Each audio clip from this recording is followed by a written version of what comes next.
morning. How are you this morning? We're up to day 3 of our Thrive in Menopause experience. And for those of you who are just catching up on the videos, we started the week on Monday where I explained a little bit about the different hormones and basically the dance that's happening with all the different hormones as we get into this new stage of life. And really it's very similar to the dance that happens when we very first get our periods, when we're in our early teens. It's just it's happening at the other end. So it's a similar type of dance, but it's happening in the opposite direction. And now we've got a lot more emotional stuff. We've got many women are virtually exhausted by the time they've got to this stage of life because they've been giving so much of themselves for so many years that by the time they reach this perimenopause and menopause stage of life, they've got nothing left to give, and it's now time for them to start looking at themselves. So we spoke a little bit about that. Yesterday I shared the role that the adrenal glands and the liver plays in many of the symptoms that many women experience. And today I'm going to give you some natural remedies that you can use. But before I do that, I just want to just take a little bit of a step back, because quite often what we spend a lot of time doing is trying to resolve a symptom. And that's okay because we don't like to feel uncomfortable. But maybe it's time for us to start re-looking at the way we look at so-called symptoms. And within the medical model, we've been taught that symptoms are bad, that if you have a cold and your nose is running, that's bad, you've got to stop the nose from running. Yeah, so we've been taught that we have to get rid of symptoms, that symptoms are bad. But what if we did a little bit of a reframe or a switch on that? Because really, symptoms aren't bad.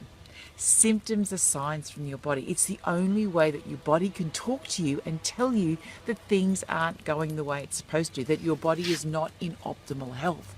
So rather than trying to get rid of symptoms, symptoms are a time for us to stop. And particularly, I think, at this stage of life, if you're experiencing a lot of symptoms as you're coming into your menopause stage of life, it's time to stop and find out what it is your body's got to say to you. What have you been doing for the last, 30 odd years that your body's just been coping with and would now like some attention on? And sometimes that's physical that we need to be looking at. As I said the last couple of days, supporting the adrenal glands, supporting the liver. Quite often it's emotional. So when our body is holding a whole pile of emotions, it will actually show that in symptoms. It's the way as I said, this is the language of our body. And there's many books where you can find a little bit more about this. And this is a lot of the work that I do with women, is really tapping into what's going on with the emotions and how that's expressing in a physical way. Because if you continue to ignore the signs and symptoms that your body is giving you, what happens is they get worse and worse, and that's where we get into chronic disease, and we don't want that. So yes, it's great to make life a little bit more comfortable using herbs or nutrients or whatever to dampen down the symptoms, but I truly want you to really start looking at what the underlying cause of this, of what's really causing what's going on. But it's about really getting to that underlying cause, and that's why I created the Embrace program, because the Embrace program is about embracing yourself on the physical level, on the emotional, and on that spiritual connection level. And I'll talk a little bit more about Embrace as we go through the next couple of days. But I just really want you to start to go inside and ask your body, what is it trying to tell you when it has these symptoms? So moving on into how can we look at what some of these symptoms are. Now, I've got a few notes that I'm just going to go make sure that I've got everything covered off. So one of the primary symptom that occurs with women at this stage of life is hot flushes and night sweats. We all know about that, and I know that when I studied to be a naturopath, that's the main thing they taught us how to deal with, is hot flushes, night sweats, because that's kind of what women are known for. And I know there have been times where I've basically been dripping with sweat. I can remember once when I was running a weekend retreat, and when I run my retreats and when I speak, I kind of put my all in, and whilst I enjoy it, in a way, it's a little bit stressful to my body. And I can remember sitting back as I just kind of walked off the stage and just had a bit of a break, and I just broke out in complete sweat, and I just so much heat going on because my body was just expressing that to me to let that go. But yeah, so hot sweats is a big one. So one of the there's a couple of things. So number one, if you know that you're prone to hot sweats, it's not so much of an issue in wintertime because hot sweats are great. They keep you warm. But in summertime, and as we're getting into the warmer weather here in Australia, and I know in Queensland, I'm a Queenslander, I don't think you ever get cold weather. And I'm really looking forward to moving back up to Queensland where it's warm all the time. But yeah, wear loose, light clothing so that it's not really restrictive because that can overheat your body. When you go to bed at night, don't rug up too much. Now, this is my thing. I love to snuggle and I love to rug up, and I wear really, really warm clothes, even in summertime. But try not to rug up too much if you're prone to night sweats. And as I spoke yesterday, hot flushing and sweats will always happen when there's a lot more stress. So when you're overdoing it during the daytime, when there's a lot of stress going on in your life, you'll find that they will be worse. So it's really about, as I said, addressing the underlying cause of what is going on. Now, a really, really simple home remedy that you can use for hot sweat is sage. Sage tea is fantastic for hot sweats, for stopping, because sage basically starts to dry up excess fluid. But you do have to be careful that you can't be on sage forever, you can't be on sage for long term because it's going to actually impact the way that your body works. So, because we do want our body to be able to sweat, we don't want it to stop sweating altogether. So it's only a short-term remedy. And there are other herbs, and if you see a naturopath, when it comes to diet, just make sure you're avoiding the hot, spicy foods, the foods that heat you up from the inside, because that can trigger a hot sweat. Also really hot drinks and foods that can also do that as well. Now, I know some of you aren't going to like this. Coffee. Now, coffee is not only a hot drink, but coffee is an adrenal stimulant. So coffee basically stimulates the adrenal glands to release more cortisol. And if you're already stressed and you've already got too much cortisol going on, then coffee's not the best thing for you. So yes, you could go to iced coffee, but it's the caffeine that's the issue. Swapping over to some teas, so some herb teas or some teas, and as we're coming into summer, having them as iced teas. You can get some beautiful teas and herb teas that make a lovely iced tea. That's always good. So yeah, coffee, unfortunately, if you're already stressed, is actually going to stress you more. Foods which are really great are foods that we call phytoestrogen foods. Now, soy is a phytoestrogen food, but we do have to be very careful about the origin of soy. So organic soy in its original form, which is beans, and then looking at things like fermented soy, which is tempeh as well. What else have I got on my list here? I've got so many things. Flaxseed is also another phytoestrogen, so getting flaxseed into your diet, or linseed. So flaxseed and linseed are the same thing. So we have flaxseed oil, we have linseeds, other seeds. So they're really great to actually help to increase estrogen just a little bit, so that you're not getting quite a drop. Garlic, chickpeas, pumpkin kernels, so the green pumpkin kernels, and mung beans. They're all really great foods that are great for just lifting up estrogen just slightly. We don't want to push it all the way up, we just want to slightly lift it. Now, another symptom is poor sleep. Now, I spoke a bit about poor sleep yesterday because it's really important that we get good sleep, but there's really dark clouds. I've got to do this before it starts. Hopefully it's not going to rain while I'm out here. This is the issue, isn't it? Go inside and it's noisy. Come in here, I could get wet. It's all right, let's just keep talking. So sleep, we need to get more sleep. So really some simple things that you can do are making sure you've got all your devices out of your room. The Wi-Fi devices actually disturb your sleep. Getting into some really good sleep habits before you go to sleep. So getting out away from blocked of blue lights, which is all your screens. Turn the lights down in your house. So you've got dim lights, getting to a ritual of, say, journaling, a nice sleepy time tea or something like that, so you're actually getting into the ritual of sleeping. Sleep is such a big topic, and it's a major topic that we cover within the Embrace program, because there's so much stuff when it comes to sleep, because most people don't sleep properly. So, but some really good things that can help you sleep, as I said, sleepy time tea, which you can get from the supermarket. Lavender oil is also really good to help you calm down. So just having a hot bath with some lavender oil in it. Even some Epsom salts. So Epsom salts is magnesium. Magnesium is also really good for helping you sleep as well. Many people who are highly stressed are low in magnesium. So magnesium, lavender are really great natural remedies that you can do to help you sleep.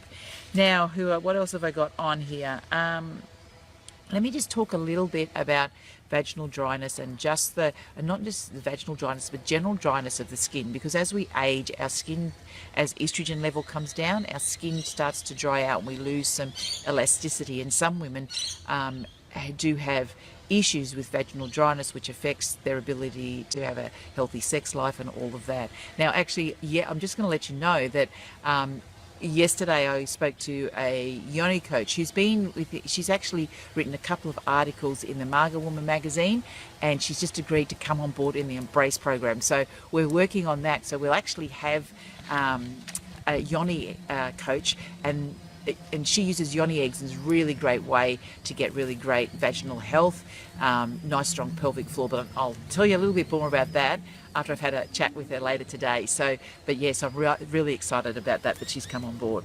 So it is the decrease in estrogen that leads to this vaginal dryness. So there's a few things we can do. You can use a lubricant, but be careful of the type of lubricants that you use. Now, coconut oil is great. There's a lubricant called Silk, which is made from kiwi fruit, and it's an all-natural one. Don't use the KYs and all that, and petroleum-based. We really don't want that inside you. We want natural stuff. So coconut oil or Silk is a really good one. Also, if you're noticing that the dryness is affecting you, some women it's so dry that it actually makes it hard for them to walk. So you can do a mix of vitamin E cream and some calendula oil and olive oil, and basically just apply that internally a couple of times a day. And you can use that within your vagina. You can use that on your skin as well. So because it's really good for just putting some of the elasticity and tightening up all the tissue and basically rehydrating it. Water, you need to making sure you're drinking lots and lots of water. Coconut oil on your skin as well will also work. Now, some of the herbs, we've got black cohosh, red clover, wild yam, I've mentioned calendula, ginseng, American ginseng, and licorice. They're all great herbs that help tissue integrity now. So many of the over-the-counter products include those type of herbs. Memory problems. Now, this is another thing. Remembering things, and a lot of this comes once again from being stressed and having so much going on. But it can also be related to a change in hormones, and I'm actually going to cover this a little bit more, this and the next topic, depression and anxiety, in tomorrow's video. So I'm not going to go into too much, very quickly. So number one thing when it comes to memory is making sure you get a good night's sleep, because that will help you so much, and bringing the stress down helps you get a good night's sleep. It also helps you remember, and use things like to-do lists, memory joggers, whatever it is, alarms within your phone. It's okay to use that. Journaling is one of my lifesavers, is that when my head is so full of all of this, everything that's got to be done, when I journal, I can get rid of the clutter, and then I can remember the things I really need to remember. Some great herbs are ginkgo and bacopa. They work really well together, but and if you do happen to get a product that got them in it, I just warn you that it takes about 2 weeks for it to start to work. And one of the problems is, I actually have my kids on it at the moment to help them with their all their exams, and that is it takes about 2 weeks, as I said, to work, but you've got to remember to take it. And sometimes when you've got a problem with your memory, it's hard to remember to take it every day for 2 weeks before it starts to work. But once it starts to work, it's marvelous. So yeah, you just got to remember to take it. Rosemary oil as an essential oil is also really, really great for memory. And rosemary, the herb, so cooking with that in your cooking as well. But as an oil, it's really good. So it's a really great trigger. If you've got things to remember, put it on a diffuser. And this is what I do with my kids, is when they're studying, I put the rosemary oil in the diffuser so that they're studying to rosemary oil, and then when they go to school, give them a couple of drops on a tissue that they can just put inside their shirt, so they get that anchor. Once again, lots of water. Water's always the base for all of this when it comes to diet, and eating a really great diet full of whole food recipes. And as I said, really looking at the emotional stuff, but I'll go a lot more into emotions tomorrow, because emotions affect a lot of things, not just, anxiety and depression can come to the fore at this time of life. The emotional roller coaster that we can go on, the memory loss, all of that, and a lot of it comes down to our belief systems around what menopause is about, what aging is about. So I'll go into that in a lot deeper tomorrow. Going back to where I started, when we've got physical symptoms going on, it's great to use something to get through now, but it's so important that we work out exactly what is going on. Why do we have these symptoms? Why are things not working? Why has our body not naturally balanced the hormones, which is what it's supposed to do? It's talking to you and it's telling you something. It's telling you that maybe you need a little bit more liver support. It's telling you maybe you need a little bit more sleep. It's telling you maybe, some of that trauma that's been going on in your life you need to deal with, because you can't keep burying it. All of these symptoms are messages. They're messages from your body. And I just really want to tell you that from the bottom of my heart. And it's time to embrace it all. Embrace it from a physical, emotional, and a spiritual level, because when you do that, you step into what I call your Marga stage of life. Marga is your absolute magnificence. It is your wise woman. And that's what you were designed to be. Your body was designed to actually thrive at this time of life. It wasn't designed to shrivel up and, just barely survive. We've got, a good 40, if not more years to go. We don't want to live a life where we're just barely surviving, where we're managing on medications and we've got, we're just basically dying from the inside out, or the outside in, more than likely. This is a time to thrive. We've got so much to offer and to go out to the world and, just really make a difference. This is our time to live, to grab everything and to really live our lives. We know we've given everything to everyone for so many years now. It's our turn. It's our turn as Marga women to stand up and look after ourselves. So that's it from me. So that's a little bit of that's my passion stuff. It's really to show women that there is such a better way to be doing this, that this isn't a medical condition. This is a great time of life. That's it from me. I'll be back tomorrow. Have a fantastic day. The workbook, if you go to the workbook, I've actually put a few simple remedies, some essential oils, an essential oil blend and things like that on the workbook today. So nothing much for you to do. Go and have a look at it and see if there's things that you can actually implement into your life that'll help you feel just a little bit better than you do right now. Okay, from my heart to yours, infinite love and gratitude. Bye for now.